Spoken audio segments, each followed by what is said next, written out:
you're our biggest fan of the show, so I really appreciate that.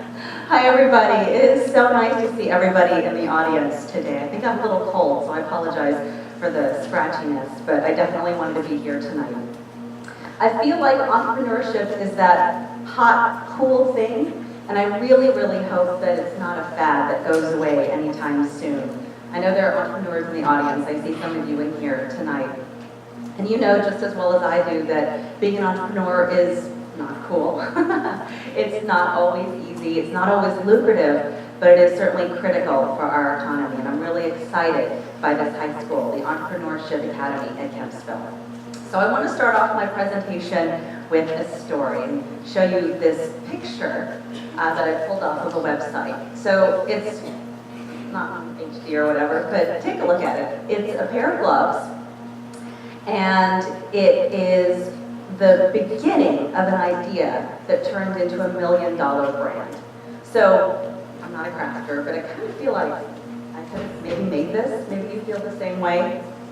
What it is, it's a pair of gloves that this woman went to Walmart and bought. She wanted to support Virginia Tech, but she didn't want to buy the expensive fanware at Tech. So she decided to stop off at the store and pick up this pair of gloves and pull together some yarn and sew them on the ends of the fingers. And again, I kind of feel like maybe I could have made that. I didn't come up with the idea, but she did. But here's where the difference is between a crafter and an entrepreneur. If we could flip to the next slide, I can show you the iteration. So this is what Spirit Fingers is today. It's $1 million brand.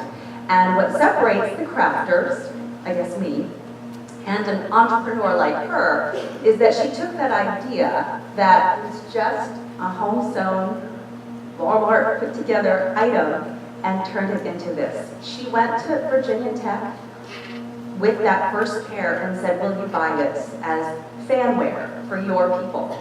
She went to the college bookstore and they said, sure. She got licensing deals. She had no, said to her many times, she spent $5,000 on a patent for an idea she knew was innovative, but I didn't really know it's going to turn into a business.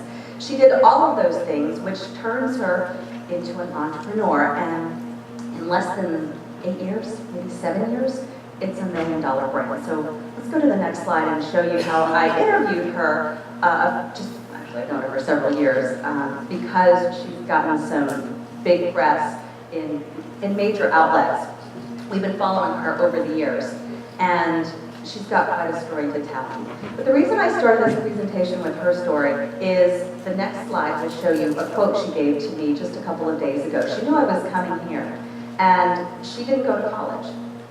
This is what she felt like in high school. She went to high school locally here, friends, she liked high school, but here's why she didn't go on to college. Because she said in high school, I felt like an alien in a world full of academics. And I asked her, I said, would you have enjoyed an environment like the one offered by Kempsville High School and its Entrepreneurship Academy? And she said, maybe. And she just felt like she learned differently from other people.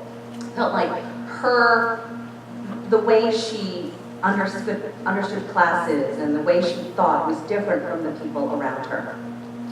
So I know Megan and all the folks here are going to talk about the curriculum and what you'll get as far as learning within the academy. But flipping to the next slide, I want to tell you that I think what she would have benefited the most from, and what you may, is this. You are the average of the 5 people you spend the most time with. And this is an entrepreneur, Jim Rohn, who a lot of entrepreneurs know. But I believe that an environment where you have like-minded entrepreneurs might help you in your journey. Let's go to the next slide. These 3 women are also pretty well known. You may have seen them before. They were in Shark Tank. They're local entrepreneurs who realized this early. High school friends in Hampton, Lakeisha and Zinga and Tanisha, they started a business 4 or 5 years ago. And it started out as an event planning company.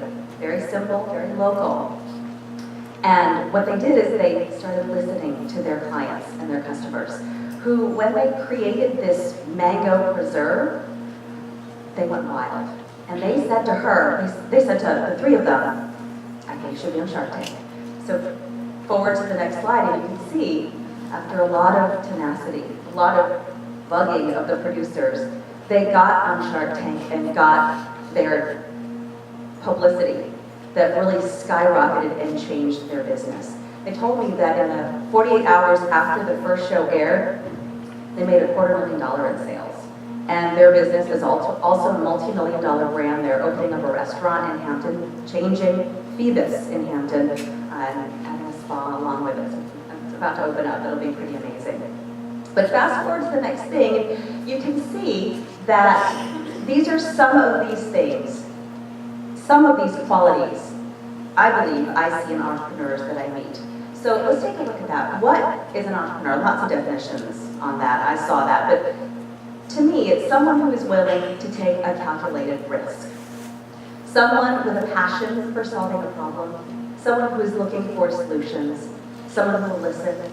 Someone willing to collaborate. It's certainly not something you can do alone. Although I will tell you, a lot of entrepreneurs feel like they're alone, and an academy environment will lessen that feeling. Someone willing to ask for help, someone willing to fail and to get up and try again, and someone who wants to succeed. Let's go to the next slide. So I have a question for you guys.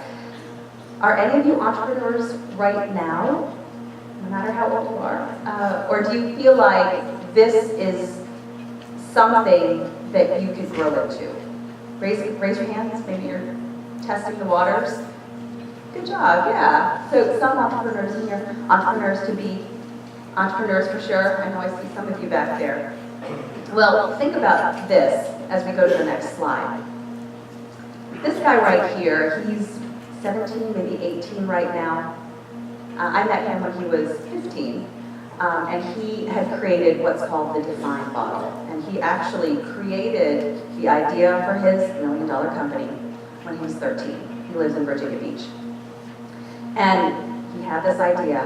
His mom was into health and wellness, and she was interested in getting away from sodas and sugary drinks. And so she found the idea of fruit-infused water as something she would enjoy taking part in, except it was kind of hard to carry those jugs around everywhere she was going. So Carter decided to create a portable fruit-infused water bottle, and that's where Define Bottle came in. 13 years old, he writes out his idea on a napkin, brings this idea to his parents, who were probably like, are you kidding?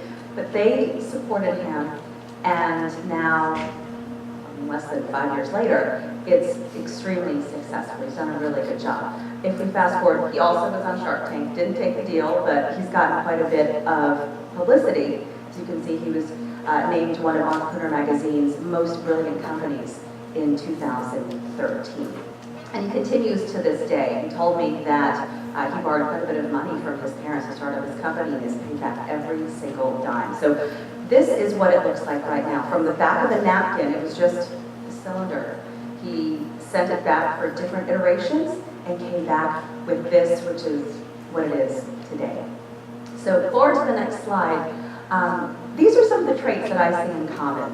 Honestly, I've been a journalist and a mother longer than I've been an entrepreneur, but I have met plenty of entrepreneurs, and I see a lot of things in common with the ones who are successful or are on their way to success, is they come up with a great product or service, certainly a solution to a problem. I mean, that's really the critical thing, is you want to create something that people want to have. They listen to their customers, especially with the Mango ladies, is they were utterly in tune to what their people said. Their people said, make this product, this whatever it was they were serving at their events, make it into a product, and they did. Go to Shark Tank, and they did. And whatever they say, these ladies are really, really good at listening. And this is really the key right here, and I think that's why an entrepreneurship academy here at Kemp School would be so valuable, is they got help when they realized they couldn't handle everything themselves. And so if there's something that you had a question on, a place here is an opportunity to get help.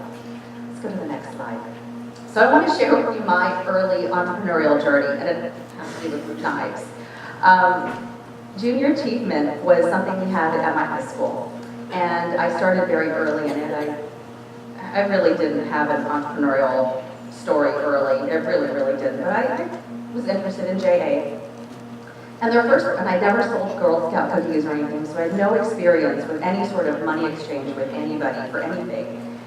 And their first assignment for us was to sell these knives, and they were really expensive. I mean, who do I know? I didn't know anybody who would want knives. Nobody was going to sell knives to my friends, so of course it would have to be my parents' friends. And I went next door to my next door neighbor, who just such a wonderful woman, and she sat through my awful pitch for these knives for junior achievement, and she bought one. She told me recently that she still has that knife.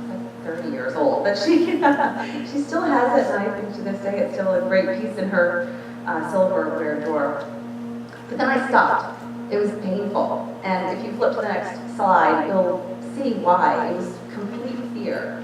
I didn't want to go forward. I didn't want to do anything, and really, quite honestly, that's probably why I became a journalist, because I didn't want to sell anything, and I didn't want to have that feeling again of failure. But I pitched one person and I got one sale, so had I pitched a few more people, I probably would have gotten more sales, but I didn't know really what to do next. I guess I didn't ask anybody at JA. I didn't really go forward with what I should have done next.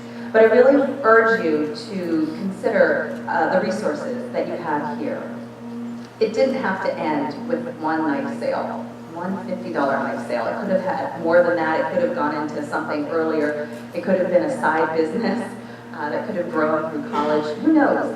But the thing about this is that there are opportunities that start quite early. So let's flip to the next slide, and I know some of you may not want to be entrepreneurs necessarily. I know I didn't way back when, I certainly didn't. But I really believe that the entrepreneurial spirit, the mindset, is critical in the workplace today. So whether you have a job or you're creating jobs, I do believe that this part has to be nurtured. You don't have to be an entrepreneur to benefit from this entrepreneurial mindset, which is always looking for problems to solve. Or really maybe the other way of looking at it is to solving problems that you see within the workplace. And to be honest, the second part is really the most important, because if you can solve problems that saves the company money, you're going to have a job. That's the bottom line. If you can save the company money, you will have a job to go to the next day.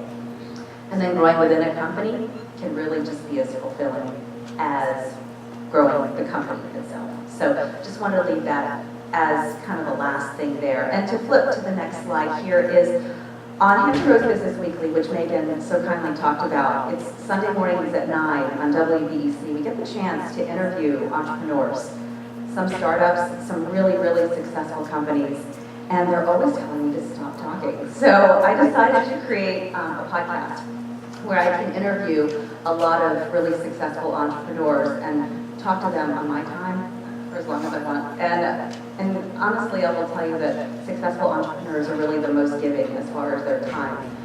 Once they get to a certain level, they're really interested in helping people like us get to the next level. So this is on iTunes right now, and I know you have questions. A lot of things are being thrown at you. So if you want, feel free to email me at my email, which will come up on the next slide, Cheryl@CherylTanMedia.com. Any questions about your child, entrepreneurship in the community? And if you have a business yourself, we're always looking for businesses to feature.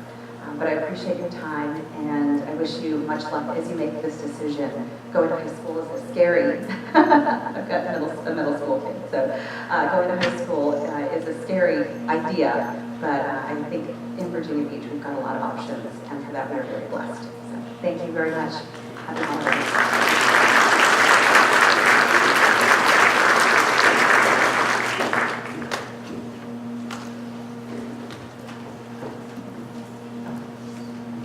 If you'll join me in thanking Cheryl for being here with us.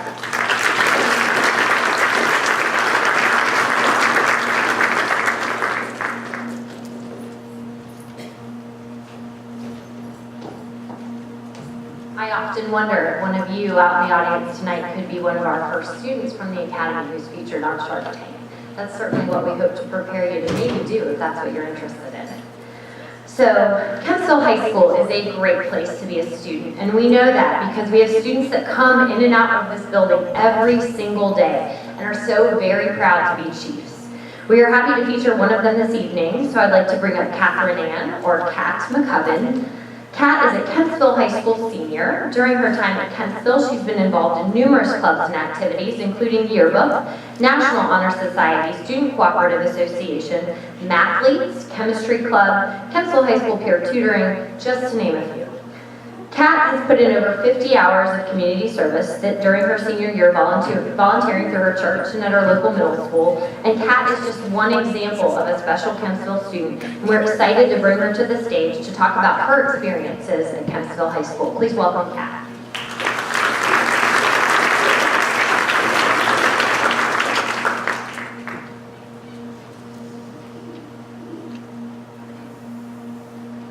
Good evening. I apologize if I sound a little nasally and getting over a cold. First, I would like to thank Ms. Nicholson for the opportunity and my public speaking teacher, Ms.